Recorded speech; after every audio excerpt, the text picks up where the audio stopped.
අයිබෝවන් යථාර්ථවාදීව ලෝකයේ දෙස දකින්නට සත්‍ය සිදුවීම් සම්පින්ඩනයක පුවත් දිගහැරුම ශ්‍රද්ධාහයතිහ ප්‍රධාන ප්‍රවෘත්ති විකාශය සමගින් මම රවින්ද්‍රේෂ් මදුරංග ප්‍රථමයෙන් අවධානය දවසේ තතුරගත් ප්‍රධාන ප්‍රවෘත්ති ශීර්ෂ පාඨ වෙත.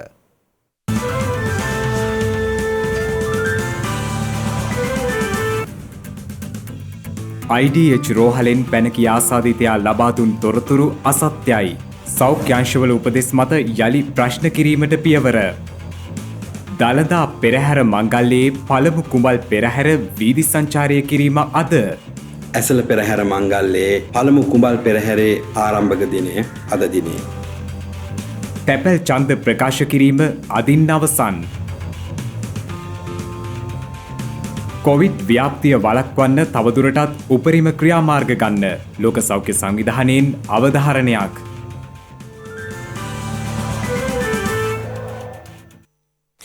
IDH රෝහලෙන් ඊයේ පලා ගිය කොරෝනා ආසාදිත පුද්ගලයා කොළඹ ජාතික රෝහල දක්වා පැමිණි ගමන් මඟ සම්බන්ධයෙන් හෙළි කළ තොරතුරු ව්‍යාජ බව පොලිස් මාධ්‍ය ප්‍රකාශක ජ්‍යෙෂ්ඨ පොලිස් අධිකාරී ජාලිය සේනාරත්න මහතා පවසනවා.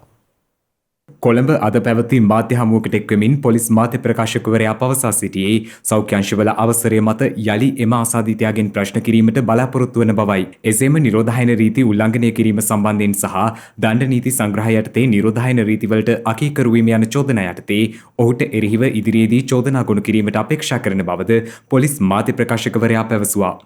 එමෙන්ම මෙම රෝගියා IDH රෝහලෙන් පලා යමින් සිටියදී රෝහලේදී Taman පැනද සිටි ඇඳුම් ඉවත් කර ඇති අතර මග පිහිටි නිවසකට ඇතුල් වී එහි තිබූ ඇඳුම් මැද පාපැදියක්ද සොරාගෙන කොළඹ කොටුව දෙසට පලා ගොස් ඇති බවට මේ දක්වා සිදු කළ පරීක්ෂණ වලින් කරුණු අනාවරණය වී ඇති බවයි පොලිස් මාධ්‍ය ප්‍රකාශකවරයා සඳහන් කරන්නේ.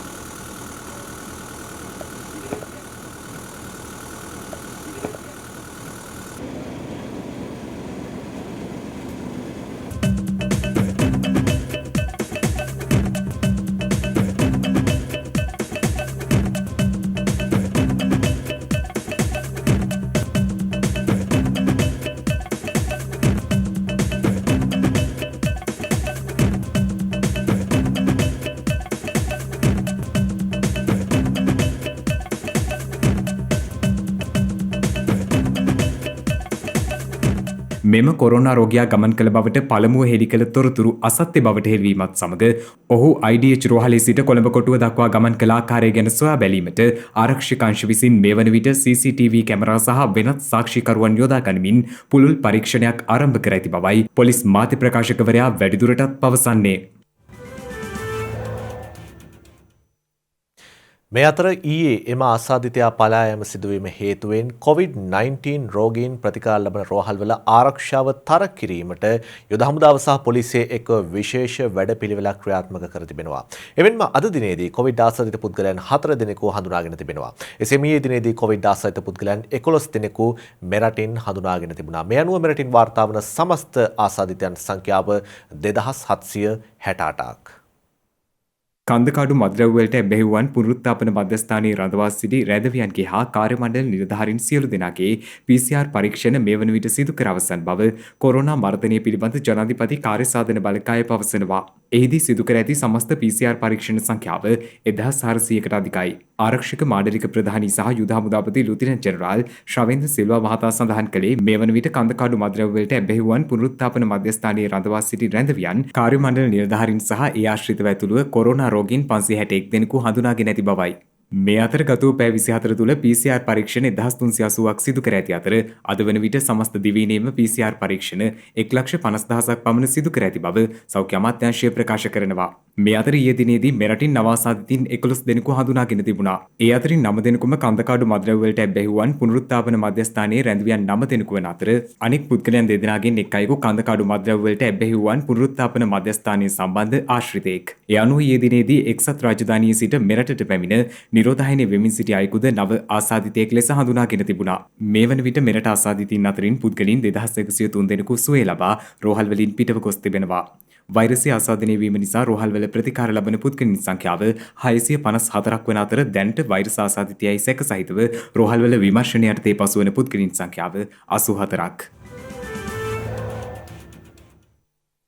මහනුවර ඓතිහාසික ශ්‍රී දළදා මාලිගාවේ ඇසළ පෙරහැර මංගල්‍ය ආරම්භ කරමින් සිදු කරන ප්‍රථම කුඹල් පෙරහැර අද වේදි සංචාරය කිරීමට නියමිතයි.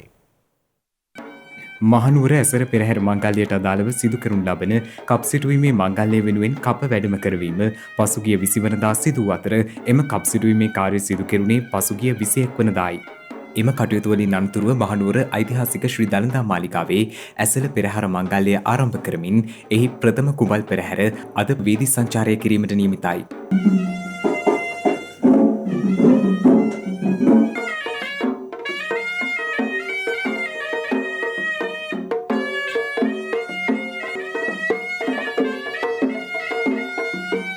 දළදා පෙරහැරට ප්‍රථම පැවැත්වෙන සිව් මහා දේවාලයන්හි අවසන් අභ්‍යන්තර පෙරහැර ඊයේ රාත්‍රියේදී පැවැත්වුණා.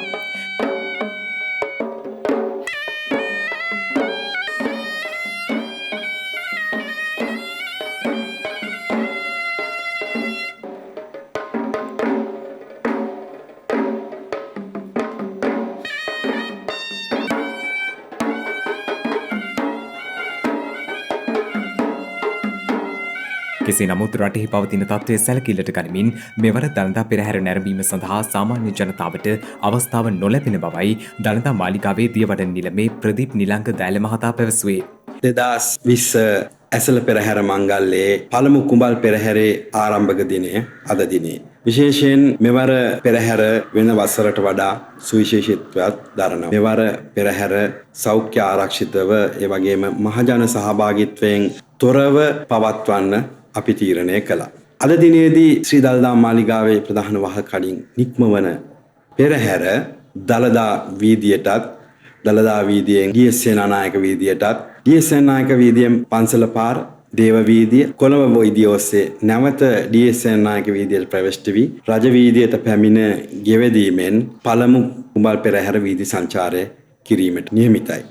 ඒ වගේම අපි ඉතා ගෞරවයෙන් අද දිනේ ඉල්ලා හිටිනවා මහ ජනතාවගෙන් ඔබේම සෞඛ්‍ය ආරක්ෂාව සඳහා මෙවර ජන සහභාගීත්වයෙන් තොරව පෙරහැර පවත්වන්නත් නමුත් පෞරාණික චාරිත්‍ර නොකඩව අඛණ්ඩව සිදු කිරීමක් හැටියට මෙවර ඇසළ පෙරහැර පවත්වනවා. ඒ නිසා අපි කනගාටු වෙනවා ඔබට මෙවර පෙරහැර නරඹන්න අවස්ථාව නොලැබුණත් ඔබට සජීවීව රූපවාහිනිය ඔස්සේ මෙම පෙරහැර සජීවීව පුරා දින 10 තුළම අපි විකාශනය කරන්න බලාපොරොත්තු වෙනවා.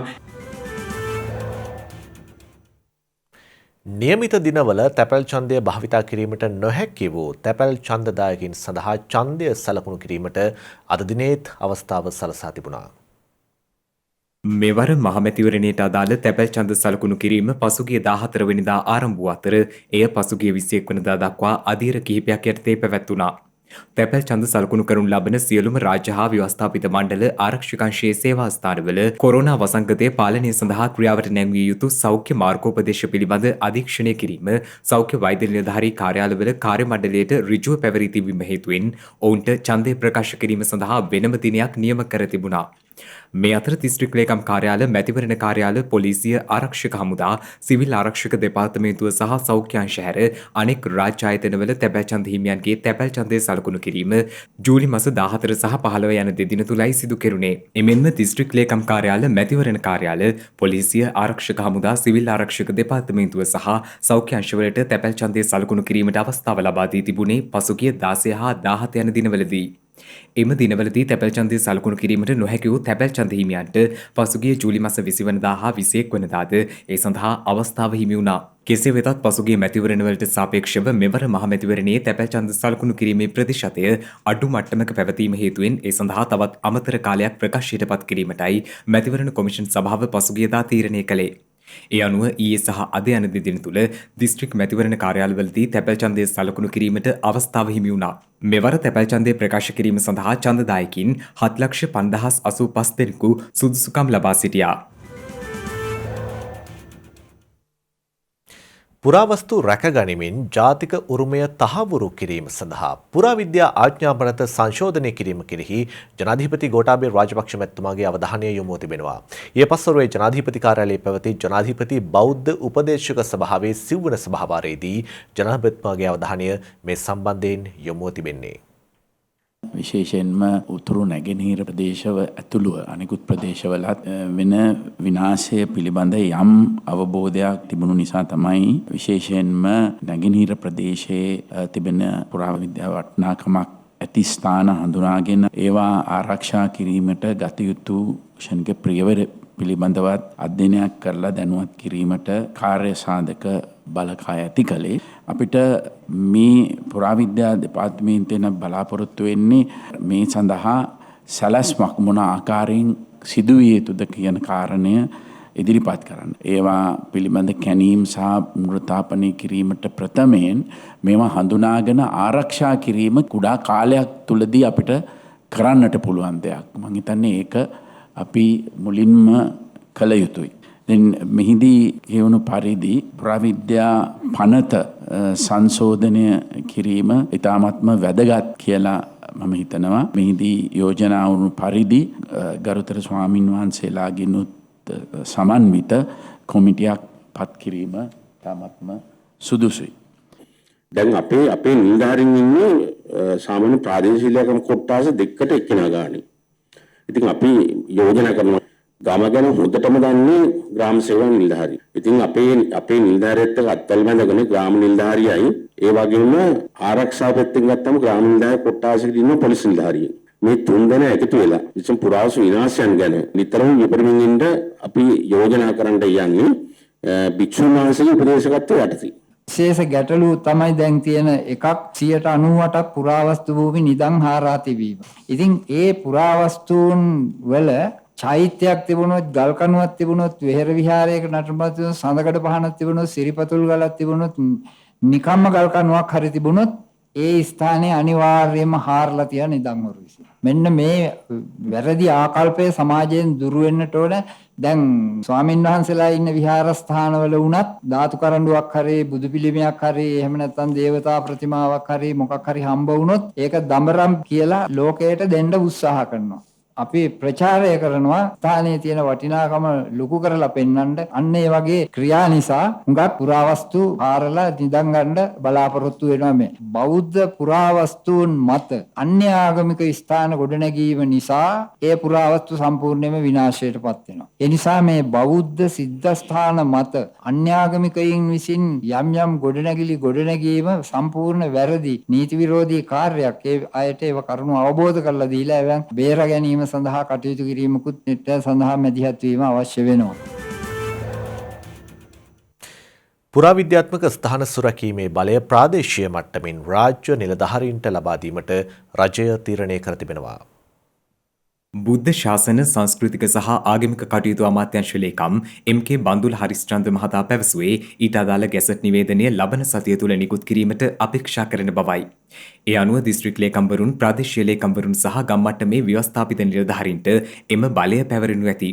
ගම්මට්ටමින් නැති පුරාවිද්‍යාත්මක ස්ථාන අදාළ නිලධාරීන් විසින් හඳුනාගෙන ඒවා සුරක්ෂිත කිරීමට අවශ්‍ය කටයුතු සම්පාදනය කළ යුතු බවයි ලේකම්වරයා එම නිවේදනයෙන් දක්වා ඇත්තේ. මේ සඳහා රාජ්‍ය නිලධාරීන් යොදා ගැනීම සඳහා අවශ්‍ය එකඟත්වය රාජ්‍ය පරිපාලන අමාත්‍යාංශයෙන් ලබා ගැනීමට නියමිත බවද ඒ මහතා සඳහන් කර සිටිනවා. මේ අතර පුරාවිද්‍යා නටුමුන් සහිත ස්ථානවල හඳුනාගත් ඉඩම්වල සංඝාවාසන සහ විහාරස්ථාන ඉදිකිරීම සඳහාද අවසර ලබා දීමට රජය තීරණය කර තිබෙනවා. ඊට අදාළ චක්‍රලේඛයද ඉදිරියේදී නිකුත් කිරීමට නියමිත බවයි හරිස්චන්ද්‍ර මහතා වැඩිදුරටත් පැවසුවේ.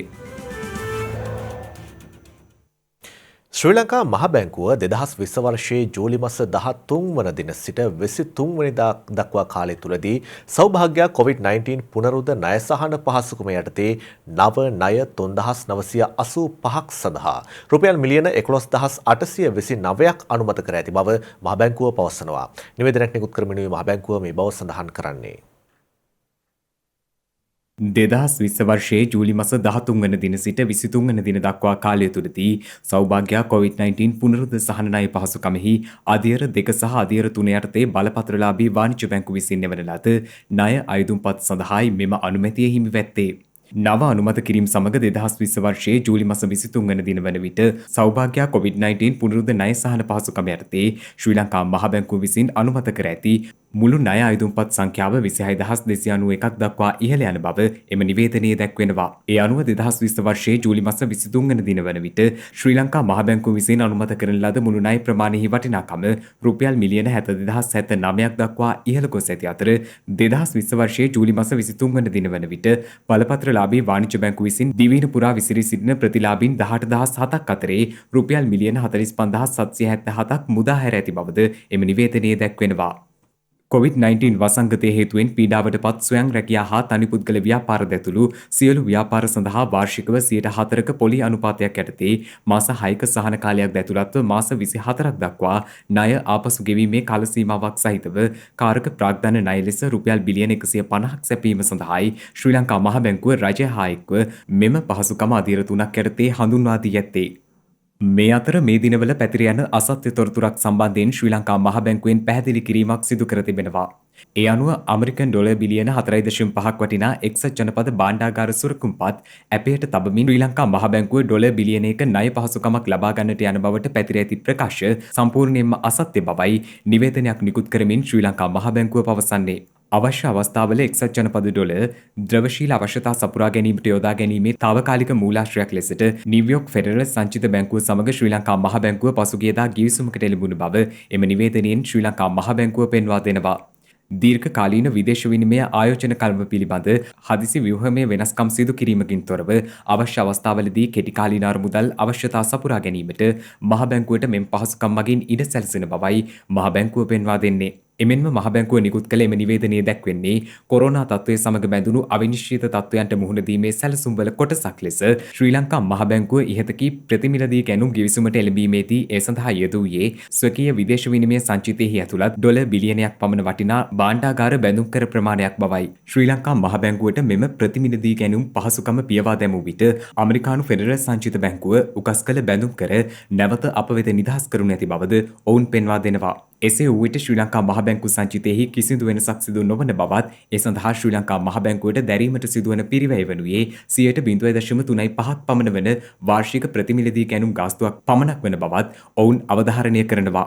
ඒ අනුව ඩොලර් බිලියන 4.5ක් වටිනා එක්සත් ජනපද භාණ්ඩාගාර සුරකුම්පත් ඇපයට තබමින් ඩොලර් බිලියනයක ණය පහසුකමක් ලබා ගන්නට යන බවට පැතිර යන ප්‍රකාශ සම්පූර්ණයෙන් අසත්‍ය බවයි මහ බැංකුව නිකුත් කළ නිවේදනයේ වැඩිදුරටත් දැක්වෙන්නේ.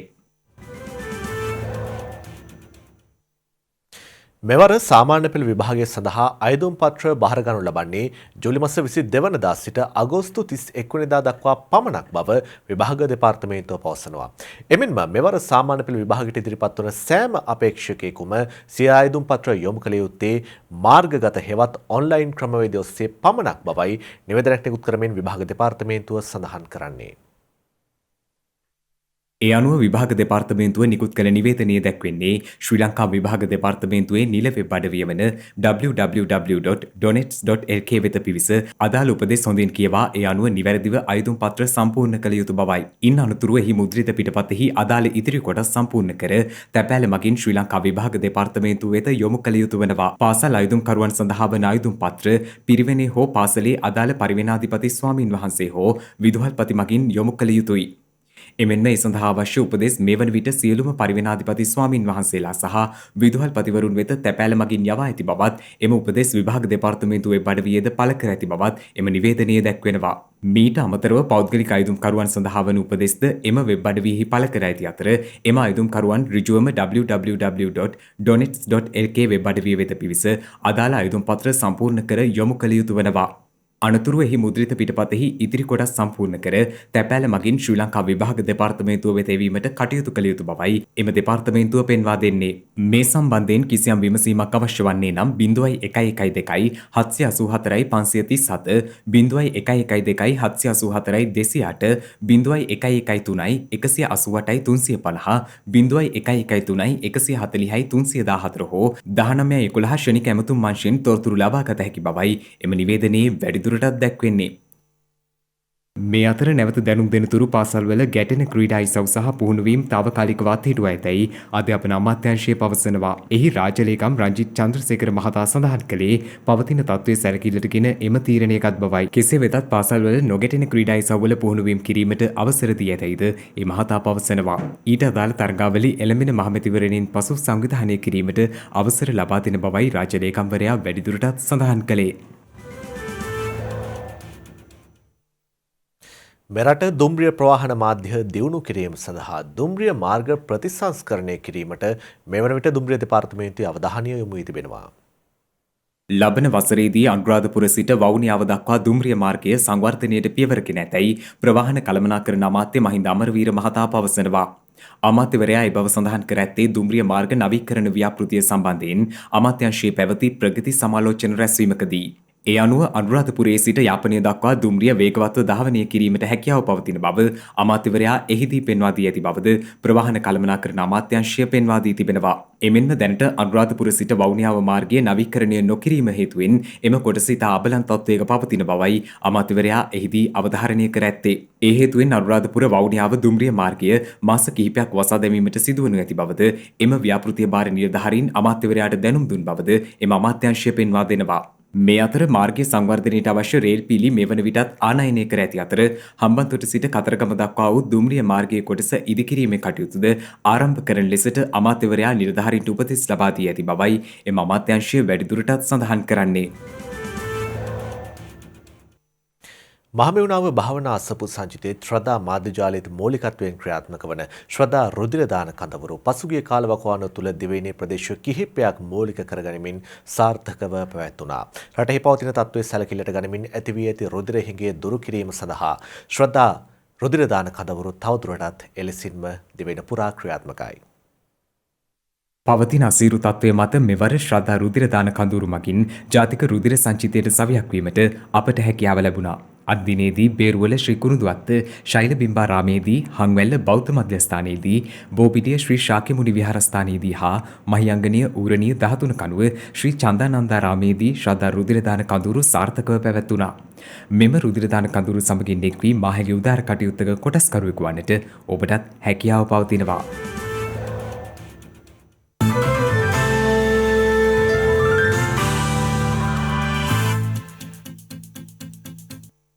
COVID-19 වෛරසය විශාල වශයෙන් සමාජය තුළ පැතිරීමෙන් ඇතිවන සමූහ ප්‍රතිශක්තිකරණය හට ගැනීමට තවත් වසරකවත් කාලයක් ගත වනු ඇති බව ලෝක සෞඛ්‍ය සංවිධානය පවසනවා. එහි ප්‍රධාන වෛද්‍ය විද්‍යාඥවරිය වන සෞම්‍යා ස්වාමිනාදන් ජිනීවා නුවර ඊයේ පැවති මාධ්‍ය හමුවකට එක්වෙමින් සඳහන් කළේ මේ නිසා වෛරසය ව්‍යාප්ත වීම වැළැක්වීමට ලෝකවාසීන් උපරිම පියවර ගත යුතු බවයි. එමෙන්ම ජනගහනයෙන් 50-60 අතර ප්‍රමාණයක් තුළ වෛරසයට එරෙහි ස්වභාවික ප්‍රතිශක්තිය ඇතිවීම එය ව්‍යාප්ත වීමේ දාමය බිඳීමට අවශ්‍ය වන බවයි ඇය අවධාරණය කර ඇත්තේ. මේ අතර ඇමරිකාවේ කොවිඩ් ආසාදිතයින් සංඛ්‍යාව ගත වූ පැය 24 තුළදී ලක්ෂ 42 සීමාව ඉක්මවා ගොස් ඇති බවයි විදේශ මාධ්‍ය වාර්තා කරන්නේ.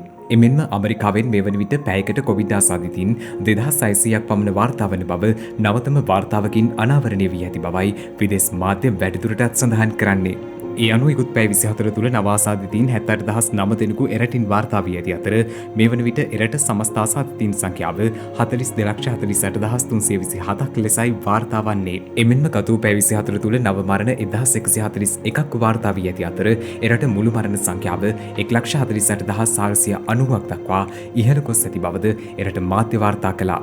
මේ අතර අද උදෑසනින් අවසන් වූ පැය 24 තුළද ඉන්දියාවෙන් නව කොරෝනා වෛරස් ආසාදිතයින් 48892ක් වාර්තා වී තිබෙනවා. ඒ අනුව ඉන්දියාවේ මුළු කොරෝනා වෛරස් ආසාදිතයින් සංඛ්‍යාව 13,30,022ක් වන බවයි ඉන්දිය සෞඛ්‍ය අමාත්‍යාංශය සඳහන් කළේ. එමෙන්ම ගත වූ පැය 24 තුළ මරණ 761ක් වාර්තා වීමත් සමග ඉන්දියාවේ කොරෝනා මරණ සංඛ්‍යාව 31406ක් දක්වා ඉහළ ගොස් තිබෙනවා. ඇමරිකා එක්සත් ජනපදය සහ බ්‍රසීලය හැරුණකොට ලොව වැඩිම කොරෝනා ආසාදිතයින් සහ ලොව 6 වන ඉහළම මරණ සංඛ්‍යාවද වාර්තා වන්නේ ඉන්දියාවෙන්.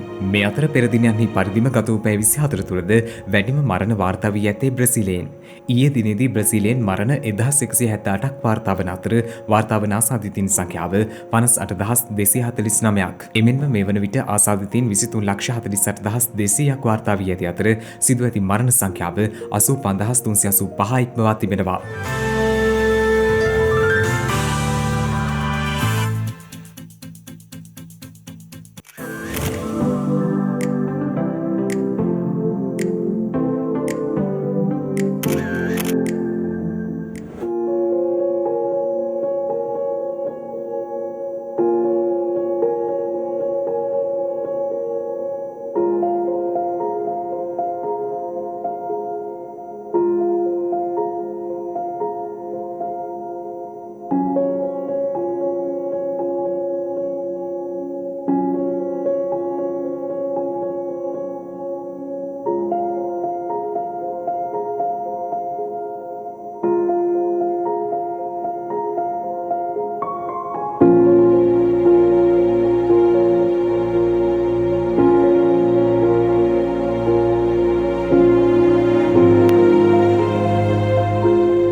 දිනක සටහන් නිමාවන්නට මතෙන් හෙට දවසේ වැදගත්කම ගැනයි මේ.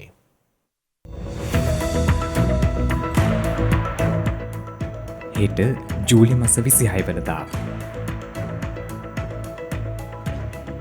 බ්‍රිතාන්‍ය පාලකයන්ට එරෙහිව පොදු ජනතාව විසින් සංවිධානය කරන ලද 1848 කැරැල්ලේ ප්‍රධාන නායකයා ලෙස කටයුතු කළ පෑලියගොඩ ඩේවිඩ් හෙවත් ගොංගාලේ ගොඩ බණ්ඩා උඩරට රජු ලෙස සලකා දඹුලු විහාරයේ විහාරාධිපති ගිරානේගම ස්වාමීන් වහන්සේ විසින් ශ්‍රී වික්‍රම සිද්ධාපී ලෙස ඔටුනු පළඳවා ඇත්තේ 1848 ජූලි මස 26 වන දිනයි. ලොව පළමු කාන්තා ක්‍රිකට් තරගය එංගලන්තයේ ග්ලිඩ් ෆෝඩ් අසලදී පවත්වා ඇත්තේ 1745 ජූලි 26 වන දිනයි. එම තරගය එරට ගෘහ සේවිකාවන් දෙපිරිසක් අතරයි පවත්වා ඇත්තේ. ලොව ප්‍රථම පොදු දුම්රිය වන සරේ යකඩ දුම්රිය එක්සත් රාජධානියේ දකුණු ලන්ඩනයේදී ගමන් ආරම්භ කර ඇත්තේ 1803 හෙටවැනි දිනකයි. සරේ යකඩ දුම්රිය යනු අශ්ව කරත්තයක් වන අතර ගාස්තු සහිතවයි මෙහි ප්‍රවාහනය සිදු කර ඇත්තේ. එහිදී ප්‍රවාහනය කරන ලද ප්‍රධාන භාණ්ඩ වනුයේ ගල් අඟුරු, ගොඩනැගිලි ද්‍රව්‍ය, දෙහි, පොහොර, ඉරිඟු සහ බීජ වැනි ද්‍රව්‍යයි.